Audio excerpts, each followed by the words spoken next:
perceive. Malcolm Gladwell, grit by passion and resilience are the secrets to success. Angela Duckworth, The Power of Passion and Perseverance, written by Angela Duckworth.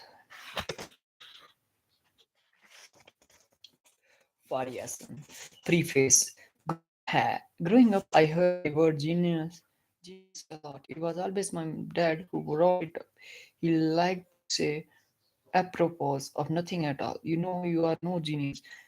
This pronouncement might come in the middle of the dinner, during a commercial break for the love word, or after I don't remember how I responded. Maybe I pretended not to hear. My dad's thoughts turned frequently to genius, talent, and who had more than whom. He was deeply concerned with how smart he was. He was deeply concerned with how smart his family was. I wasn't the only problem. My dad didn't think my brother and sister were geniuses either. By his yardstick, none of us measured up to Einstein. Apparently, this was a great disappointment. Dad worried that this intellectual handicap would limit what we had eventually achieved in life. 2 years ago, I was fortunate enough to be awarded plus MacArthur Fellowship, sometimes called the Genius Grant. You don't apply for the MacArthur.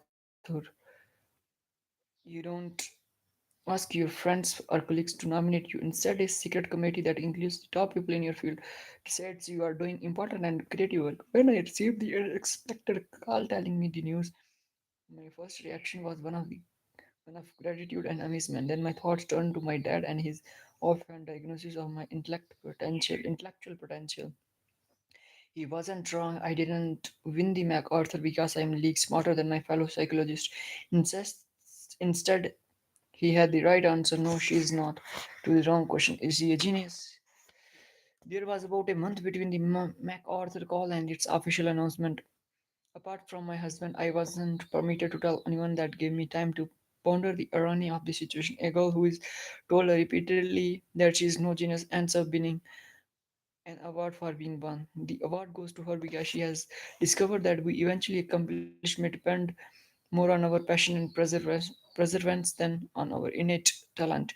She has by then amassed degrees from some pretty tough schools, but in the third grade she didn't test high enough for the gifted and talented program. Her parents are Chinese immigrants, but she did not get lectured on the salvation of hard work. Against stereotypes, she cannot play nota piano or violin. The morning the MacArthur was announced, I walked over to my parents' apartment. My mom and dad had already heard the news and so heard several aunties who were calling in rapid succession to offer congratulations. Finally, when the phone stopped ringing, my dad turned to me and said, I'm proud of you. I had so much to say in response, but instead I just said, thanks, Dad. There was no sensory hazing the past. I knew that, in fact, he was proud of me. Still, part of me wanted to travel back in time to when I was a young girl. I would tell him, but I know how. I would say, Dad, I am no genius. I won't argue with that. You know plenty of people who are smarter than I am. I can imagine his heard nodding in sober agreement. But let me tell you something. I am going to grow up to love my work as much as you love yours. I won't just have a job, I have a calling. I will challenge myself every day. When I get knocked, I will get back. I may not be the smartest person in the room, but I will strive to be the grittiest. And if he was still listening in the long run, Dad, grit may matter more than talent. All these years later, I have this scientific evidence to prove my point. Of days, I read him every day. Eveline, he is he has been battling Parkinson disease for the last decade or so, and I'm not entirely sure how much he understood. Still, he seemed to be listening intensely. And when I was done, he looked at me. After what felt like an eternity, he nodded once, and then he smiled. Hello, Spat. Oh, hello. Welcome to the live stream. I'm sorry, I just got late. Oh my god. Swatsteroid. Welcome to the live stream. Ah, Currently, I'm reading Grit. It's written by Angela Duckworth and also mm, Someone like known as Malcolm Gladwell commented on the book Fascinating and Persuasive. So welcome everybody to the live stream, and it's like new book for me. I just finished off the mindset. It was such a see what is in the first chapter because I never read anything before this book. I'm just getting new things. Let's see what it has stored in the first chapter. So part one is what grit is and why it matters. Book name is Grit. So first part is what grit is and why it matters. So you can say hi in the chat if you are here, and I really appreciate your comments. It gives me some confidence, and it gives my mindset like some dopamine to work even better way. So let's start the chapter one. Chapter one is showing up. What I thought of showing up is like, imagine I'm getting some opportunity and I am going to get the grab the opportunity. I'm not going to get back from the opportunity. So yeah, showing up is very necessary. If we don't show up, there is no chance of getting ahead in your life. Life is totally depends on showing up. If we want to grab new opportunities, we have to show up on things and understand things in good way. It's very difficult uh, if we do not show up for something and be able to get it. It's very difficult. We cannot get a thing if we don't show up with things. If we do not get famous, if we do not get show up on internet. So welcome. It's chapter one for me, and it has around 264 pages and lots of other things in the end. But I'm going to read only 264 pages, and currently I'm on page number seven. I just completed the preface, and let's see. Let's get into the chapter one, showing up. By the time you set foot on the campus of the United States Military Academy at West Point, you have earned it. The admissions process for West Point is at least as rigorous as for the most selective universities. Top scores on the SAT or ACT and outstanding high school grades are a must.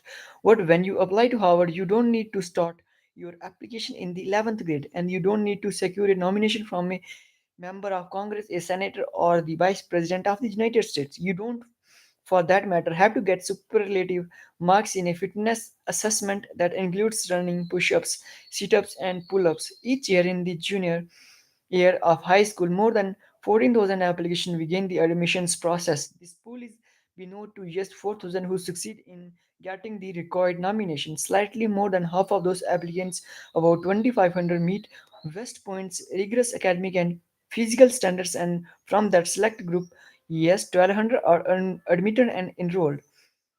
Nearly all the men and women who come to the West Point were varsity athletes, most were team captains, and yet 1 in 5 cadets will drop out before graduation. What's more remarkable is that historically, a substantial fraction of dropouts live in their very first summer during an intensive 7 week training program named even in official literature Beast Barracks, or for short just Beast, who spends 2 years trying to get into a place and then drops out in the first 2 months. Things are looking beautiful. Let's get into it. Then again, these are no ordinary months. Beast is described in the West Point Handbook for New Cadets as the as the most physically and emotionally demanded part of your 4 years at West Point, designed to help you make the transition from new cadet to soldier. A typical day is at West Barracks: 5 a.m. wake up, 5:30 reveal formation, 5:30 to 6:55 physical training, 6:55 to 7:25 personal maintenance, 7:30 to 8:15 breakfast, 8:30 to 12:45 training classes, 1 to 1:45 lunch, 2 to 3:45 training classes, 4 to 5:30 organized athletes, 5:30 to 5:55 personal maintenance, 6 to 6:45 dinner, 7 to 9 p.m. training, 9 to 10 commander's time, 10 p.m. taps. The day begins at 5:30 a.m. By 5:30, cadets are in formation, standing at attention, honoring the raising of the United States flags. Then follow a hard workout, running or calisthenics, followed by a non-stop rotation of marching in formation, classroom instruction, weapons training, and athletics. Lights out to a melancholy Virgil song called Taps occur at 10 p.m. And on the next day, the routine starts over again. Oh, and There are two weekends, no breaks other than meals, and virtually no contact with family and friends outside of West Point. Only cadets description of waste. You are challenged in a variety of ways in every development area, mentally, physically, militarily, and socially. The system will find you weak. Your system will find your weakness, or that's the point. West Point toughen, toughens you. So who makes it through waste? It was 2004 and my second year of graduate school in psychology when I said about, oh my god, I'm just feeling good about answering that question. But for decades, the US Army has been asking the same thing. In fact, it was in 1955, almost 50 years before I began working on this puzzle, that a young psychologist named Jerry Kagan was drafted into the Army, ordered to report to West Point and assigned to test new gadgets for the purpose of identifying who would stay and who would leave. As fate would have it, Jerry was not only the first psychologist to study dropping out at West Point, he was also the first psychologist I met in college. Ended up working part time in his lab for 2 years. Jerry described early efforts to separate the wheat from the chaff at West Point as dramatically unsuccessful. He recalled, in particular, spending hundreds of hours showing gadgets, cards printed with pictures, and asking the young men to make up stories to fit them. This test was meant to unearth deep seated unconscious motives, and the general idea was that gadgets who visualized novel deeds and courageous accomplishments should be the ones who would graduate instead of dropping out. Like a lot of ideas that sounds good in principle, this one didn't work so well in practice. The stories the gadgets told were colorful and fun to listen to, but they had absolutely nothing to do with decisions the gadgets made in their actual lives. Since then, several more generations of psychologists devoted themselves to the attrition issue, with but certainly that by some of the most promising gadgets routinely quit when their training had just begun. Soon after learning about Beast, I found my way to the office of Mike Matthews, a military psychologist who has been a West Point faculty member for years. Mike explained that the West Point admission process successfully identified men and women who had the potential to thrive there. In particular, admission staff calculate for each applicant something called the whole candidate score, as average of set or act exam scores, high school rank adjusted for the numbers of students in the applicant's graduating class, appraisal of leadership potential and performance, and objective measure of physical fitness. This book is very difficult to read because it doesn't have like it has too much stories. Going to finish chapter by tomorrow, yeah, for sure, and the next by this chapter by and let's see what it has for me. Amazing book, great. The actually book from outside is very good, but there is much stories than actual data. So yeah, let's see what nature has for me. So now I have to on my phone and welcome to the live stream. If you are new, then you can say hi in the chat, and I might love your thoughts, loved your intention. Let's go. Life is going crazy, and so yeah, let's do it, man. 30 seconds first. No pressure at all. I don't care how I'm going to start a 30 second test.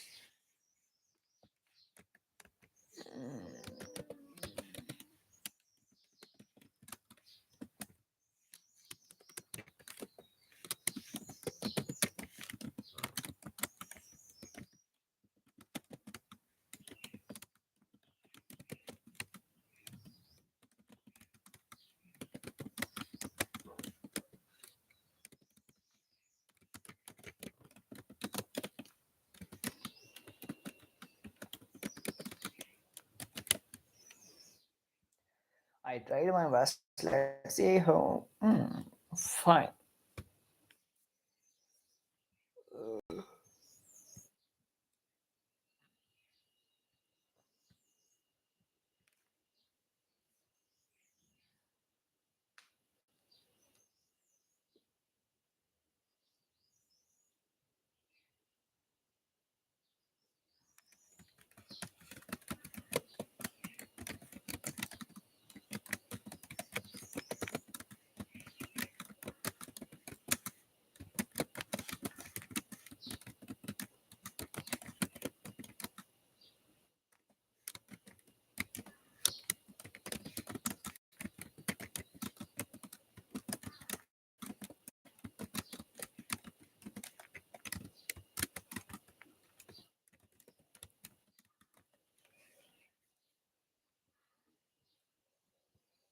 bit slow, but I was trying my best. I knew that.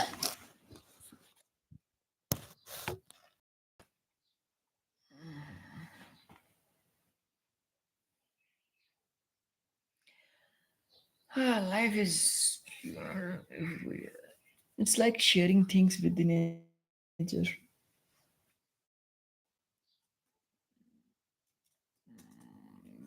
Brother went to his party and had a nasty uh,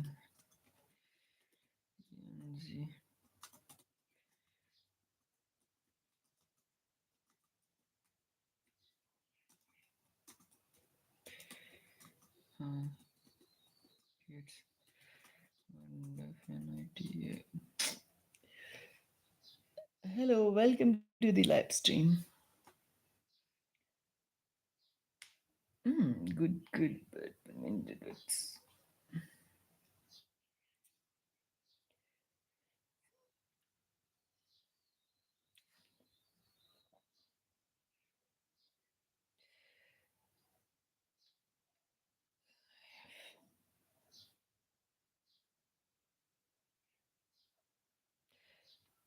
what is my good speed in one?